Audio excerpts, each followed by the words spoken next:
China is proving to be a nightmare for Pakistan. It is Pakistan's biggest bilateral creditor. Pakistan owes China $30 billion.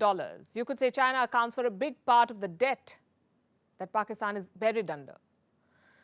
But Islamabad now wants the debt to be rolled over. Will Beijing play ball? Highly unlikely. They're yet to commit to the debt restructuring, and without that, Pakistan won't be able to sustain. So why isn't China doing it? Why is China delaying debt relief to Pakistan? It seems Beijing is cutting its losses. Do you remember the blackouts from last month?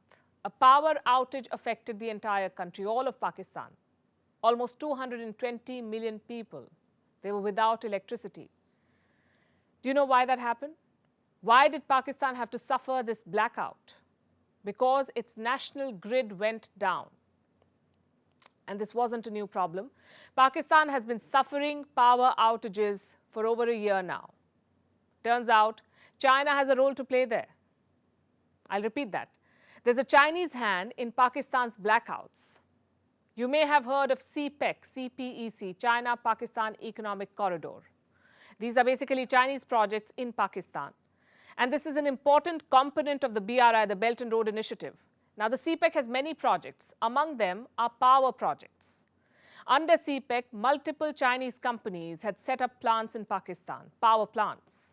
Many of them have shut down. So Pakistan's existing facilities are overburdened. They're struggling to keep up with the demand. How many plants were shut down? Well, we don't have the exact number, but as of November last year, 20 plants were shut. Why did the Chinese power companies leave? Because Pakistan refuses to pay them. Chinese companies are owed $1.5 billion. Pakistan hasn't been able to settle these dues. No bills, no power. That's how it's working. So much for being iron brothers. The debt is rusting the iron. China seems to have put projects in Pakistan on the back burner. I have some numbers from last year. In 2022, China's investment in CPEC fell. Funding was cut by 56%. And this is not a one-off case. This is a trend. Chinese investments in Pakistan have been steadily falling. Let's look at some more data. In 2020, Pakistan got almost $155 million from China, $155 million. In 2021, the investment fell to around $77 million, a drop of almost 50%. So why is China putting less money into Pakistan? Because CPEC projects have failed to take off. In 2021, the Chinese ambassador began to complain. The chair of a parliamentary committee revealed his grievances. Listen to what was said. The Chinese ambassador has complained to me that you have destroyed CPEC and that no work was done in the past 3 years. You have destroyed CPEC. That's what he said. Today, China faces an economic crisis of its own.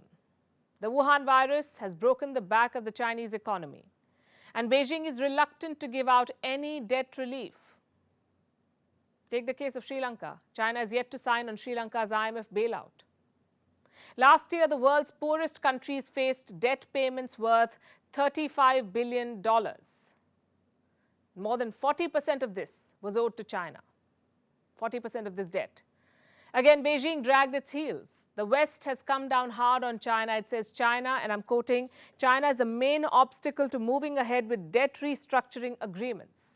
Pakistan too is beginning to complain, or at least see the problem. It wants to reduce Chinese debt. Pakistan wants China to reconsider a railway project, the Karachi-Peshawar railway line. It was supposed to be upgraded. The agreement was reached in November last year, but Pakistan can no longer afford the project. It wants China to give a 40% discount on the bill. The value of the project was almost $10 billion. A 40% discount would mean a discount of $4 billion. Will Beijing agree to this? Well, Pakistan is yet to make a formal request. It can see that Chinese debt is killing its economy. And China can see that money invested in Pakistan is money lost. We sympathize with neither. We say they deserve each other.